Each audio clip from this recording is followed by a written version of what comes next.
وہ کہہ رہی تھی بچوں کو کھانا کھلانے کے لیے کوئی ہیلا بہانا یا کوئی مطلب وہ جھوٹ کی کھا لو ورنہ پتہ نہیں بہو آ جائے گا کیا آ جائے گا، تو بہو تو نہیں آ رہا، تو وہ بچوں کو کھانا کھلانے کے لیے بول سکتے ہیں۔ مولا علیہ السلام کا ایک فرمان ذیشان ہے کہ بچوں سے ہمیشہ سچ بولو، ویسے ہی سچ بولنا چاہیے۔ بچوں سے جو تاکید ہے خاص فرمایا اس لیے کہ بچے تمہیں اپنا رازق سمجھ رہے ہوتے ہیں اس وقت، اور اگر تم بچوں سے جھوٹ بولو گے تو وہ پھر تمہارے ساتھ ساتھ اصل رازق سے بھی مشکوک ہو سکتے ہیں۔ صحیح۔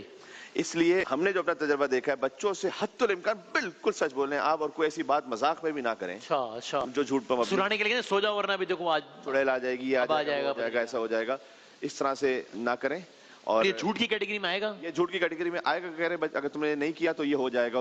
اور ایسا کچھ کہہ رہے کہ جو نہیں ہونے والا تو جھوٹ میں آ جائے گا۔ تو اس کو کسی اور طریقے سے تشویق دینی چاہیے، ترغیب دینی چاہیے۔ جھوٹ سے ہماری مراد یہ بھی تھی کہ ہم جا رہے ہیں گھر سے باہر، بچہ لپٹ گیا، میں نے بھی جانا ہے، کہ میں 5 منٹ میں آ رہا ہوں، ہم نہیں آ رہے آ رہے ہیں آپ 2 گھنٹے میں،